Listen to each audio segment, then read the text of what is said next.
हम देखते हैं ज़बूर 128। ये जिंदगी गुजारने के तरीके के बारे में लिखा गया है। इसमें हम फर्स्ट देखते हैं, मुबारक है हर एक जो खुदावंद से डरता है। खुदावंद से डरने वाला कौन है? मुबारक है। हम और भी वर्सेस देखते हैं। ज़बूर 34 की 7 में क्या लिखा हुआ है कि खुदावंद से डरने वालों के चुगिर्द उसके फरिश्ते खैमाजन होते हैं और उनको बचाते हैं। खुदावंद के फरिश्ते किनको बचाते हैं? जो बस इसी तरह जब हम ज़बूर 34 और उसकी 9 आयत को पढ़ते हैं तो उसमें लिखा है, खुदावंद से डरो, ए मुकद्दसों से डरो, क्योंकि तुमको किसी चीज की कमी नहीं होगी। फिर से खुदावंद से डरने वालों के लिए एक ब्लेसिंग रख दिया है खुदा ने कि उनको किसकी कमी नहीं होगी? किसी भी चीज की कमी नहीं होगी। जब हम ज़बूर 103 और उसकी 13 पढ़ते हैं तो वहां पे फिर से खुदा ने कहा है, जैसे बाप अपने बेटे पर तरस खाता है वैसे ही खुदावंद भी उन पर जो उससे डरते हैं उन पर तरस खाता है। तो जो खुदावंद से डरते हैं, अब उसके लिए एक और ब्लेसिंग है कि बाप खुदा उन पर तरस खाता है। जब हम ज़बूर 101 और उसकी 5 पढ़ते हैं तो उसमें भी लिखा है, जो उससे डरते हैं उनको खुराक की कमी नहीं होगी। फिर से खुदा की ब्लेसिंग है, तो जो डरते हैं उनको कभी भी खुराक की कमी नहीं होगी। जब हम ज़बूर 145 और 19 पढ़ते हैं तो वहां पे लिखा हुआ है कि जो खुदावंद से डरते हैं खुदा उनके दिल की मुराद पूरी करता है। मतलब जो उनकी विशेष होती हैं खुदा उनको भी पूरी करता है। और इमसाल 10 की 27 को जब हम देखते हैं तो वहां पे लिखा है कि खौफ, खुदावंद का खौफ उम्र की दराजी है। अब ये जो सारी बरकतें हैं, जब हम जमीन पर रहते हैं हमें ये सारी बरकतें चाहिए कि खुराक की कमी ना हो, हमारी उम्र की दराजी हो, हम ब्लेस हों और हमारी जो विशेष होती हैं वो पूरी हो। मगर ये सारी बरकतें किसके साथ जुड़ी हुई हैं? खुदा के खौफ के साथ। तो हम अब जाते हैं खुदा का खौफ क्या है। जब हम पैदाइश 22 बाब और उसकी पहली आयत से पढ़ते हैं तो वहां पे खुदा इब्राहिम को आजमाता है। खुदा इब्राहिम को कहता है कि जो तेरा प्यारा बेटा इसहाक है तो उसको मेरे लिए कुर्बान कर, और उसको एक मुल्क का नाम बताता है कि वहां पे एक पहाड़ होगा, अपने बेटे को वहां पे ले जाना। तो इब्राहिम क्या करता है? सबसे पहले खुदा की आवाज को सुनता है। नेक्स्ट फिर हम देखते हैं कि इब्राहिम 2 नौजवानों को अपने साथ लेता है। वो जो 2 नौजवान कौन होते हैं? वो उसके गुलाम भी हो सकते हैं या हम खादिम कह सकते हैं। फिर नेक्स्ट हम देखते हैं कि जो इब्राहिम है वो कुर्बानी के लिए, खुदा की शुक्रगुजारी के लिए क्या करता है? तैयारी करता है। कैसे तैयारी करता है? कि वो लकड़ी को चीरता है। तो हम यहाँ पे देखते हैं पहले कि वो 2 नौजवानों को भी साथ लेता है। मतलब उसके पास गुलाम है मगर वो उनको नहीं कहता कि तू ये काम कर, वो खुद आराम नहीं करता, वो तैयारी करता है। तो खुदा ने एक जगह दी है इब्राहिम को कि ये जगह है, तूने यहाँ पे जाना है। खुदा ने उसको सिलेक्ट किया है कि तूने वहाँ पे जाके शुक्रगुजारी करनी है, तूने वहाँ पे जाके कुर्बानी गुजरानी है। इसी तरह आज चर्च भी खुदा ने हमें दिया है कि हमने यहाँ पे आना है। तो क्या हम चर्च आने से पहले तैयारी करते हैं? क्या हम सैटरडे को, जिस दिन हमने सुबह को चर्च आना होता है, हम खुदा के आके झुकते हैं? क्या हम खुदा से कहते हैं कि खुदा जब हम तेरे घर में जाएं और उस सच्चाई से तेरी वर्शिप करें, तेरा पाक रूह हमसे बात करें? या फिर इसके बरक्स वही दुनियावी बातें, ड्यूटी से आए, सो गए, फ्रेंड्स के साथ बाहर निकल गए और साथ में खाना खाया और चर्च में आते हुए वही मजाक, दुनियावी बातें। यहाँ पे हम इब्राहिम की तरफ देखते हैं। जब खुदा ने उसे आराधना के लिए कहा, खुदा ने जब उसे कुर्बानी गुजराने के लिए कहा, तो उसने सबसे पहले क्या किया? तैयारी की। तो ज़रूरी है कि हम भी सबसे पहले जब खुदा हमें चर्च के लिए बुलाता है तो हम तैयारी करें। फिर हम नेक्स्ट देखते हैं कि जो सफ़र था वो 3 दिन का था। तो आजकल की कलीसिया, जो आजकल के लोग हैं, वो क्या कहते हैं कि चर्च बहुत दूर है, हमें वो चर्च चाहिए जो हमारे घर के पास हो। जब हम इब्राहिम को देखते हैं, इब्राहिम को खुदा ने ऐसी बरकतें नहीं दे दी। इब्राहिम ने क्या किया? इब्राहिम ने सफ़र किया, खुशी के साथ किया।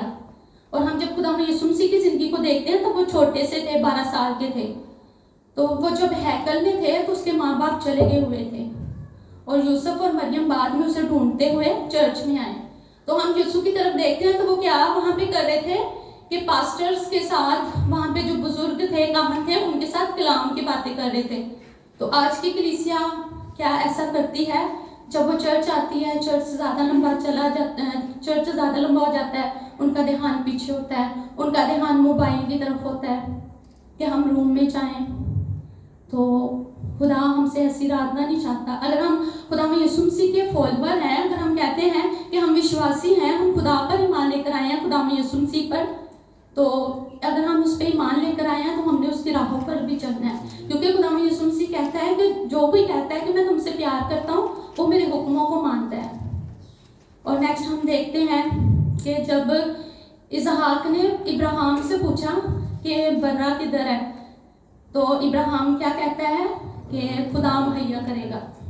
इब्राहिम को तो खुदा ने बोला था तो अपने बेटे को कुर्बान करेगा, मगर वो चर्च जाते हुए, खुदा के घर में जाते हुए उसने परेशानी नहीं ली, उसने अपने मुंह से डिक्लेयर किया अच्छे वर्ड्स को, उसने खुदा पे यकीन रखा, उसने खुदा पे ईमान रखा कि खुदा मुहैया करेगा।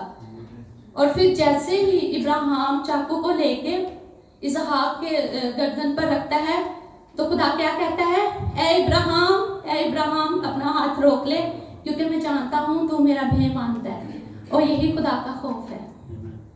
सिर्फ ये खुदा का खौफ नहीं है कि उसने आज्ञाकारी की, खुदा ने फर्स्ट से देखा, इब्राहिम को फर्स्ट से देखा कि कैसे इब्राहिम ने उसकी आवाज़ को सुना, कैसे इब्राहिम ने पूरे दिल से, पूरी जान से तैयारी की चर्च जाने के लिए, कैसे इब्राहिम ने ये नहीं सोचा कि सफ़र बहुत लंबा है, कैसे इब्राहिम ने अमाल के साथ जाहिर किया, कैसे इब्राहिम ने अपना ईमान दिखाया।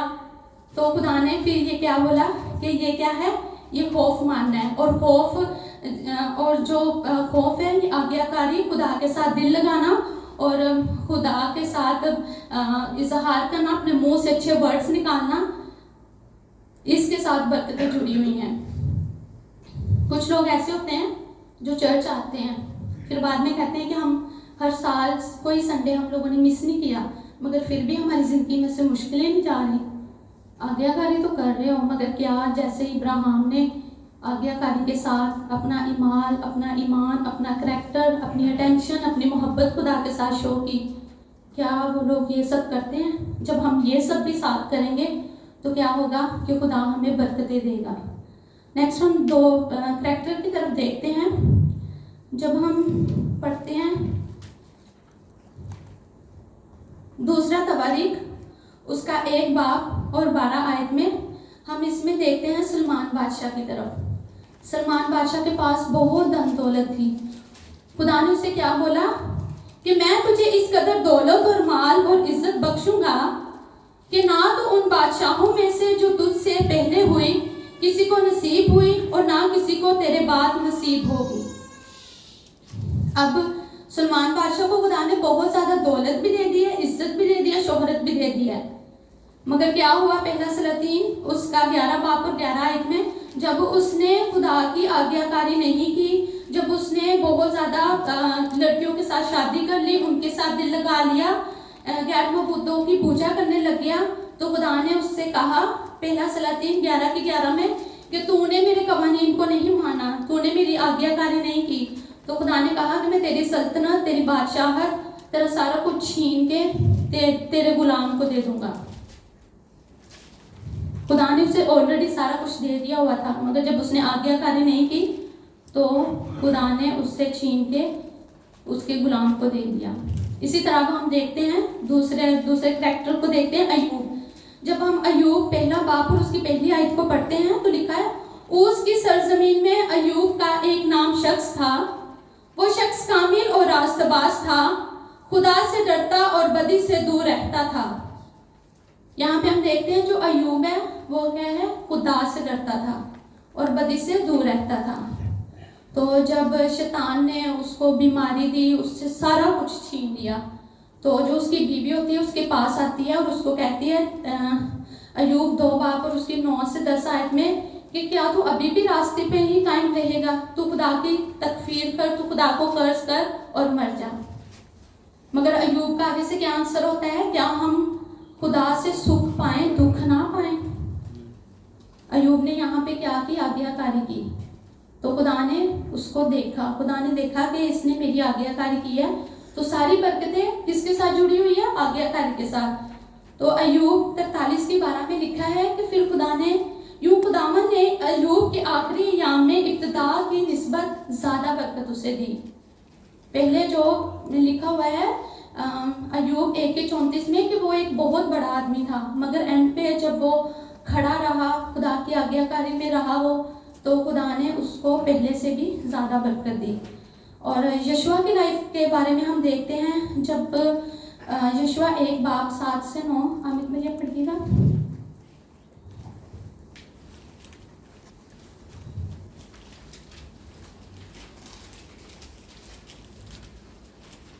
इतना हो कि तू हियाव बांधकर और बहुत दृढ़ होकर जो व्यवस्था मेरे दास मूसा ने तुझे दी है उन सब के अनुसार करने में चौकसी करना, और उससे ना तो दाहिने मुड़ना और ना बाएं, तब जहाँ जहाँ तू जाएगा वहाँ वहाँ तेरा काम सफल होगा। व्यवस्था की यह पुस्तक तेरे चित्त से कभी उतरने ना पाए, इसी में दिन रात ध्यान दिए रहना, इसलिए कि जो कुछ उसमें लिखा है उसे उसके अनुसार करने की तू चौकसी करे, क्योंकि ऐसा ही करने से तेरे सब काम सफल होंगे और तू प्रभावशाली होगा। क्या मैंने तुझे आज्ञा नहीं दी?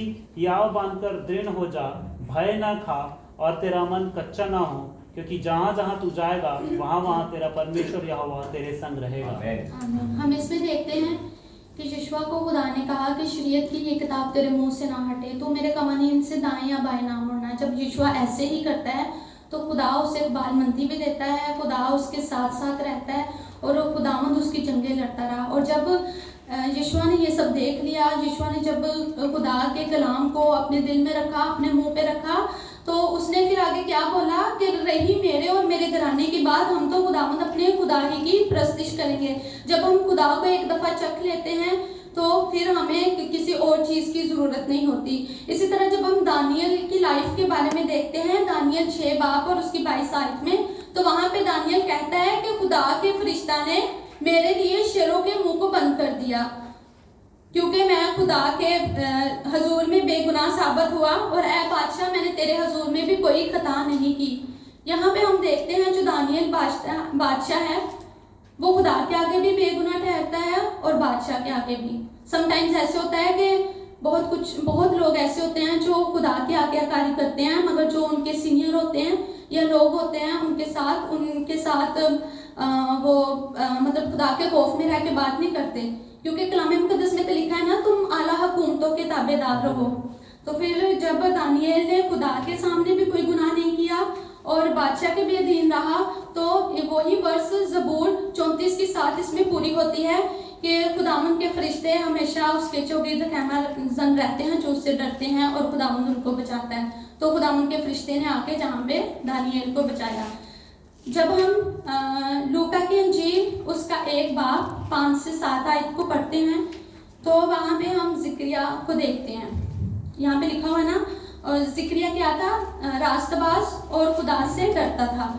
तो हमने ज़बूर 128 में देखा है कि जो खुदावंद से डरता है उसको जो बीवी मिलेगी वो मेवादार ताक की मानित होगी, उसके जो बच्चे होंगे ये तो उनके पौधों की मानित होंगे। तो जो जिक्रिया था वो तो खुदा से डरता था, वो रास्तबाज भी था, उसकी जो बीवी थी वो भी रास्तबाज थी। इसमें हम देखते हैं कलाम मुकद्दस में लिखा हुआ है कि जिक्रिया और इसकी बीवी दोनों अलिशबा रास्तबाज थे, मगर उनके पास औलाद नहीं थी। मगर फिर भी हम देखते हैं जब वो उम्र रसीदा होते हैं तो खुदावंद का फरिश्ता आता है और उससे कहता है, जिक्रिया तेरी दुआ को खुदा ने सुन लिया। इसका मतलब ये नहीं है कि अगर कोई रास्तबाज है तो उसकी लाइफ में सारी बरकतें उसी वक्त पूरी हो जाएगी। यहाँ पे लिखा हुआ है कि वो रास्तबाज था, उसकी बीवी भी रास्तबाज थी, मगर बरकत उन्हें जल्दी नहीं मिली। हाँ, मगर जब वो खड़े रहे, अड़े रहे, तो खुदा ने उन्हें ब्लेस किया, क्योंकि खुदा का वादा है कि हो सकता है कि माँ अपने शीरपार बच्चे को भूल जाए, हो सकता है कि माँ अपने रहम के फरजंद पर तरस ना खाए, मगर मैं तुझे कभी नहीं भूलूंगा। तो खुदा ने नहीं भूला उसे, और खुदा ने लेट दिया बट ग्रेट दिया। वो एक ऐसा बच्चा था जो कि अलिशबा के पेट में ही रूहुल कुद्दस से भरा हुआ था, और उसी ने खुदा यीशु के लिए रास्ते सीधे किए। अभी हम देखते हैं इस्तिशना 28 बाब उसकी 2 से 6 आयत। इसमें लिखा हुआ है, अगर तो खुदावंद अपने खुदा की बात सुने तो ये सब बरकतें तुझ पर नाजिल होगी और तुझको मिलेंगी। शहर में भी तू मुबारक होगा और खेत में भी मुबारक होगा। तेरी औलाद और तेरी जमीन की पैदावार और तेरे चपाओं के बच्चे यानी गाय बैल की बढ़ती और तेरी भेड़ बकरियों के बच्चे मुबारक होंगे। तेरा टोकरा और तेरी कटौती दोनों मुबारक होंगे और तू अंदर आते वक्त मुबारक होगा और बाहर जाते वक्त मुबारक होगा। जब हम खुदा के हुक्मों पर चलते हैं तो खुदा ने ये सारी बरकतें हमारे लिए रखी हुई हैं। और जब इसके बरक्स जब हम खुदा की आवाज़ को नहीं सुनते, खुदा के हुक्मों को नहीं मानते, तो खुदा ने कहा है कि तेरी ज़मीन की पैदावार, ये है इस्तिशना 28 बाब और उसकी 33 आयत में, तेरी ज़मीन की पैदावार और तेरी सारी कमाई को एक ऐसी कौम खाएगी जिससे तू वाकिफ नहीं और तू सदा मजलूम और दबा ही रहेगा। तो हमारी बरकत हमारे हाथ में है। इसमें हम देखते हैं इस्तिशना 30 बाब और उसकी 19 आयत में खुदा फिर भी हमसे बहुत मोहब्बत करता है। खुदा ने कहा, मैं आज के दिन आसमान और ज़मीन को तुम्हारे बरखिलाफ गवाह बनाता हूँ कि मैंने जिंदगी और मौत को और बरकत और लानत को तेरे आगे रखा है। बस तू जिंदगी को इख्तियार कर कि तू भी जीता रहे और तेरी औलाद भी। यहाँ पे खुदा ने कहा है कि जिंदगी और मौत, जिंदगी क्या है? खुदा की आज्ञाकारी में चलना जिंदगी है। और मौत क्या है? जब हम खुदा के हुक्मों पर नहीं अमल करते, आज्ञाकारी में नहीं चलते, तो मौत है, लानत है। फिर भी खुदा ने यहाँ पे फिर से अपनी मोहब्बत शो की है। आगे खुदा कहता है, बस तू जिंदगी को इख्तियार कर। खुदा ने आगे एडवाइस दी है कि तू जिंदगी को इख्तियार कर तो भी जीता रहे और तेरी औलाद भी, ताकि तू खुदावंद अपने खुदा से मोहब्बत रखे और उसकी बात सुने और उसी से लिपटा रहे, क्योंकि वो ही तेरी ज़िंदगी और तेरी उम्र की दराजी है। ना सिर्फ वो उसको बरकत देता है जो उस पर ईमान लेकर आता है, बल्कि वो उसकी आने वाली औलाद को भी बरकत देता है। जब यहाँ पे खुदा ने देखा कि मैंने चॉइस भी रख दी है, मैंने एडवाइस भी दे दी है, मगर लोग फिर भी मेरी बात नहीं मान रहे, लोग फिर भी मेरी आज्ञाकारी में नहीं चल रहे, लोग फिर भी लानत में हैं। फिर खुदा ने जो कि इब्राहिम से चाहा था कि वो अपने बेटे को कुर्बान कर दे, खुदा ने वो दुख उसे नहीं दिया, खुदा ने वो पेन अपने ऊपर ली। और फिर लिखा है कि खुदावन ने अपना इकलौता बेटा बख्श दिया ताकि जो कोई उस पर ईमान लाए हलाक ना हो बल्कि हमेशा की जिंदगी पाए। खुदा नहीं चाहता कि हम हलाक हो। यहाँ पे खुदा ने हमें कितना बताया, कितना सिखाया पुराने अहदनामे में, फिर भी जब लोगों ने नहीं समझा, फिर भी खुदा ने नहीं चाहा कि मेरे लोग, मेरे बच्चे हलाकत में जाए, इसलिए खुदा ने अपने इकलौते बेटे को भेज दिया ताकि जो कोई इस पर ईमान लाए हलाक ना हो बल्कि हमेशा की ज़िंदगी पाए। तो ज़रूरी है कि हम खुदा की मोहब्बत को जानें। एक दफ़ा हम उसके बेटे पर ईमान लेकर आए। एक दफ़ा अगर कोई, इसमें कोई मुश्किल नहीं है, कोई बड़ी बात नहीं है। खुदा कहता है कि मेरे हुक्म इतने सख्त नहीं है। और खुदा में यीशु मसीह इसलिए आया कि उसने हमारी कमज़ोरियों को उठा लिया है। अगर किसी में कोई कमज़ोरी है तो कोई मसला नहीं है, आप खुदा के पास जाएं, खुदा के आगे झुके, अपनी कमज़ोरियों को खुदा के आगे रखें, वो ले लेगा, वो आपको स्ट्रेंथ देगा, वो आपको कुव्वत देगा। खुदा आप सबको बरकत दे।